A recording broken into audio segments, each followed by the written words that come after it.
Hello, everyone. So tonight we're going to read Goosebumps, The Haunted Mask 2 by R.L. Stine, Chapter 2.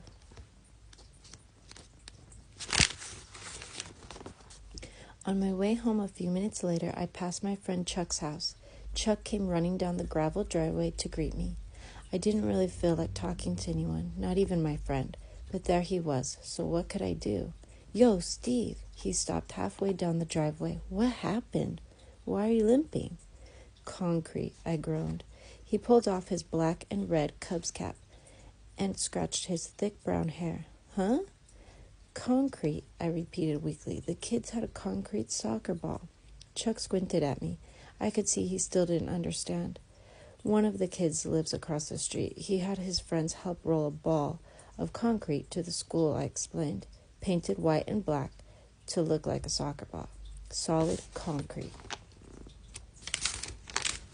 They had it there on the field. They asked me to kick a goal, and my voice caught in my throat. I couldn't finish. I hobbled over to the big beech tree beside Chuck's driveway and leaned back against its cold, white trunk. Wow, that's not a very funny joke, Chuck said, replacing his cap on his head. Tell me about it, I groaned. I think I broke every bone in my foot, even some bones I don't have.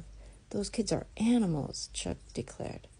I groaned and rubbed my aching foot. It wasn't really broken, but it hurt a lot.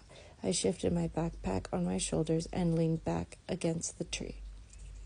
Know what I'd like to do? I told Chuck. Pay them back? You're right, I replied. How did you know? Lucky guess.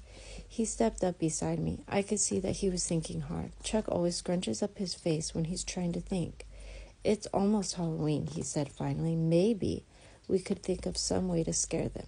I mean, really scare them.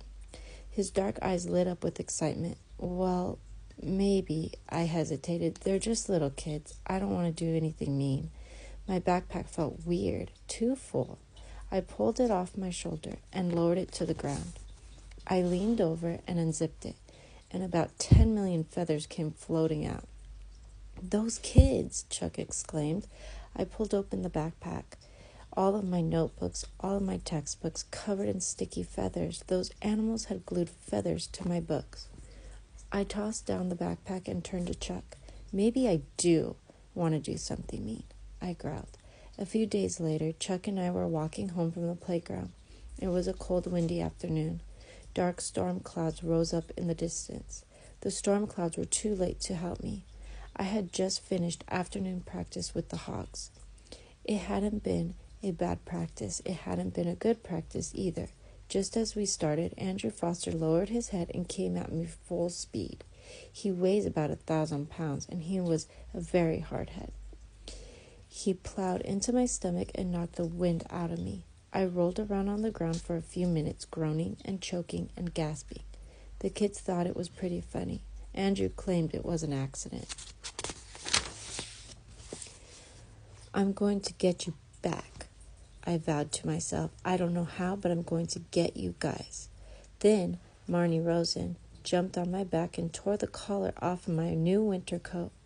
Chuck met me after practice. He'd started doing that now. He knew that after 1 hour with the first graders, I usually needed help getting home. I hate them, I muttered. Do you know how to spell hate? H-O-G-S. My torn coat collar flapped in the swirling wind. Why don't you make all of them practice with a concrete ball, Chuck suggested. He adjusted his Cubs cap over his hair. No, wait, I've got it. Let them take turns being the ball. No good, I replied, shaking my head. The sky darkened, the trees shook, sending a shower of dead leaves down around us. My sneakers crunched over the leaves. I don't want to hurt them, I told Chuck. I just want to scare them. I just want to scare them to death. The wind blew colder. I felt a cold drop of rain on my forehead. As we crossed the street, I noticed 2 girls from our class walking on the other side.